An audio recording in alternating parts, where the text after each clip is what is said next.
बची है, ओलेक्स बचा है, डकैती है, जिस पर काफ़ी एक्सीडेंट हो जाते हैं। हेलो दोस्तों, जैसा कि आपको मालूम होगा कि हमारे हरियाणा में 5 तारीख को विधानसभा के चुनाव हुए थे। वहीं पर उन चुनाव का परिणाम 8 तारीख को घोषित किया गया था। जैसा कि आपको बाखूबी मालूम होगा कि हमारे हरियाणा में बीजेपी सरकार बनी है। और हम बात कर लेते हैं अपने मेवात की, जो कि हरियाणा में छोटा सा ज़िला है, जहां पर फ़िलहाल 3 सीटें हैं। पहले तो 4 सीट ही 14 सीट को पलवल में जोड़ देगा, जिसको हम हतीन कहते हैं। अब हम 3 सीटों की बात कर लेते हैं। हमारे हरियाणा में तो बीजेपी सरकार आई है और मेवात में कांग्रेस। अब हम ये कहना चाहते हैं कि मेवात के जितने भी लीडर हैं, जितने भी सीटें कांग्रेस की आई हैं, क्या वे हमारे मेवात के लिए विकास के काम करेंगे? क्या वे हमारे लिए यूनिवर्सिटी दे पाएंगे? क्या वे हमारे लिए स्कूल अच्छे दे पाएंगे? हमारे लिए वो रोज़गार दे पाएंगे? नहीं, क्योंकि उनकी सरकार नहीं आई है। हमारे कहने का मतलब यह है कि हमारे मेवात में जो तीसरी सीट है पुराना है, उसमें एक विधायक खड़ा होता है, रईस खान, जो कि निर्दलीय होता है। वो निर्दलीय खड़ा हो जाता है, वो चुनाव पुराने से लड़ता है।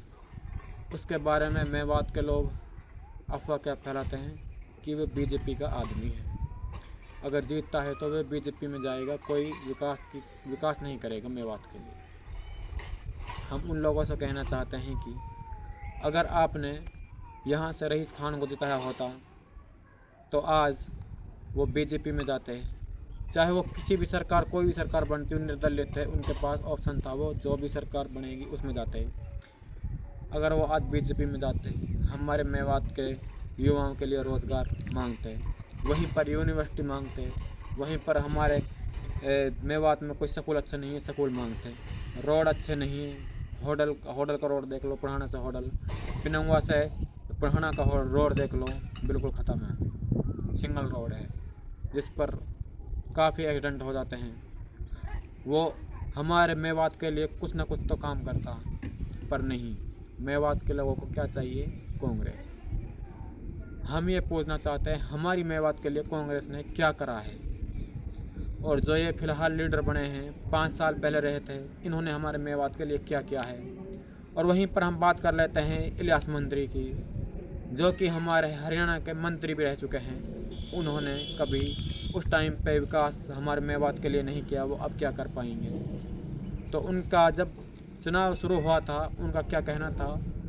उसका एक जावेद है वकील, वो वकील है, हाँ शायद उसका लड़का है, उसने क्या कहा था? अगर हम जीतते हैं तो पुलिस आपके पीछे नहीं आगे रहेगी, उसने कहा था। क्या अब पुलिस पीछे रहेगी, आगे रहेगी? आप ये बताओ। और हमारी मेवात पर जो आफत मुसीबत आने वाली है, वही जो ओलेक्स बाज हैं, टटलू काट रहे हैं, उन पर मुसीबत आएगी। क्यों काट रहे हैं वे भाई? उनके लिए रोज़गार नहीं है। और जो 5 साल पहले कौन था? मम्मन इंजीनियर था और आताब था, चौधरी इलियास थे। उन्होंने कुछ मेवात के लिए कोई रोज़गार की तो मांग ही नहीं की आज तक। सिर्फ करते हैं तो अपने पेट भरने के लिए करते हैं। उनको भाई जितना भी फंड मिलता है, जो एमएलए का कोटा होता है, उसको भी कहीं मेरे हिसाब से तो लगाया नहीं होगा, अपने घर ही भरा होगा उन्होंने। पहले अपने घर भर लें, फिर काम करा लें। अब हम ये पूछना चाहते हैं मेवात के लिए वो क्या करेंगे 5 साल में? क्या 10 साल पीछे मेवात कर देंगे? 10 साल तो पीछे चली गई मेवात, अब क्या काम करेंगे? हम ये पूछना चाहते हैं। और हम उन लोगों से पूछना चाहते हैं जो रईस खान को बीजेपी का कैंडिडेट बताता था। अगर यही बीजेपी का कैंडिडेट जीतता आज, हम कहते हैं दावे से, आज मेवात के लिए कुछ काम होता, पुराना विधानसभा के लिए कोई काम होता, पुराना विधानसभा में कोई यूनिवर्सिटी आती, हम कह सकते हैं ये बात। जो उससे पहले गलती हुई माजी में, वो उनके लिए, वो आदमी जो इंसान है, नेता है हमारा रईस खान जी, वो उनके लिए माफ़ी मांग लेता है। फिर भी मेवात के लोगों को सब्र नहीं आता, फिर भी बीजेपी का आदमी बोल देते हैं, बीजेपी का कैंडिडेट बोल देते हैं। वो निर्दलीय क्यों खड़ा हुआ था भाई? वह बीजेपी का भी टिकट ले सकता था, उसके हाथ में था वो बीजेपी का टिकट, ठीक है, क्यों नहीं लिया? अगर जिसकी सरकार बनती है, मैं उसमें चला जाऊंगा, मैं मेवात के लिए विकास करूंगा, उसने पहले ही कहा था मेरे अंदर मेवात के लिए विकास करने की क्षमता है, मैं मेवात के लिए विकास करना चाहता हूँ, मुझे मेवात के लिए विकास करना है। वो आपके लिए निर्दलीय खड़ा हुआ था, ठीक है, पर आपने तो भाई उसको हरा दिया। चलो कोई नहीं, हरा दिया, हार जीत अल्लाह ने लिखी होती है, किस्मत में होती है। अब हम ये पूछना चाहते हैं, जितने भी 4 सीटें हैं ये मेवात की सारी सीटें कांग्रेस के पास हैं, क्या कांग्रेस हमारे लिए यूनिवर्सिटी दे पाएंगे? क्या भूपेंद्र सिंह हुड्डा हमारे लिए यूनिवर्सिटी दे पाएंगे?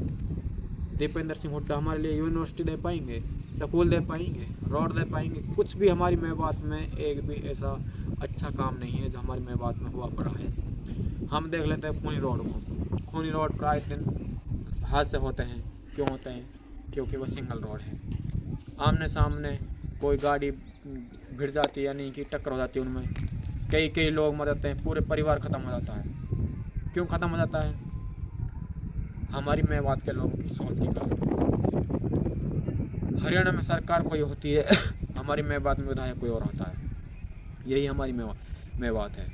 और फिर क्या बोलते हैं भाई मेवात के लोग, अगर हम सरकार हरियाणा में बीजेपी बन रही है तो हमने अगर बोल दिया भाई बीजेपी को वोट दे दो, हमारी मेवात के लिए विकास हो सकता है, तो क्या बोलेंगे? बीजेपी का दल्ला है। क्या बोलेंगे? बीजेपी का दलाल है, गाली देंगे। बीजेपी में जा रहा है, वो इसलिए जा रहा होगा ताकि हमारी मेवात के लिए कुछ काम हो सके, हमारे मेवात के युवा आगे बढ़ सकें, पढ़ सकें। अगर हम आज युवा हैं, हमारी उम्र शायद 20-22 साल के समथिंग है, हम क्या करेंगे आगे? भाई हमारे पास रोज़गार नहीं होगा, हमारे पास भाई बेलदारी तो होने से गई, हम पढ़ लिख गए भाई, BA कर ली, ग्रेजुएट हो गए, अब हमारे कोई नौकरी नहीं मिलेगी, रोज़गार नहीं मिलेगा, तो हम क्या करेंगे? चोरी बची है, OLX बचा है, डकैती। फिर कहते हैं भाई मेवात डकैती में आ गए, वो सच्ची आ गए भाई।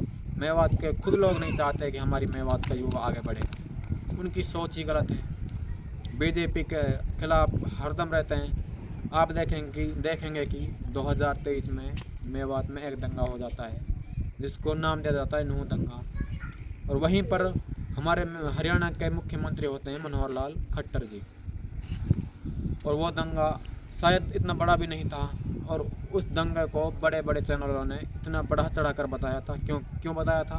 ताकि मेवात को ख़त्म किया जा सके। और उस टाइम सरकार किसकी थी? बीजेपी, मुख्यमंत्री मनोहर लाल खट्टर जी। वो इतने अच्छे नेता थे, बीजेपी के थे। उन्होंने क्या कहा? वो छोटे मोटे दंगे हो जाते हैं, इतना बड़ा दंगा नहीं। अगर वो चाहता था, बीजेपी का ही नेता था वो भी, अगर वो चाहता तो मेवात उस टाइम यहाँ पर बचती नहीं। उस टाइम में शायद 5 या 6 लोगों की मौत भी हुई थी, जिसमें कुछ होमगार्ड भी मरे थे, कुछ और से भी।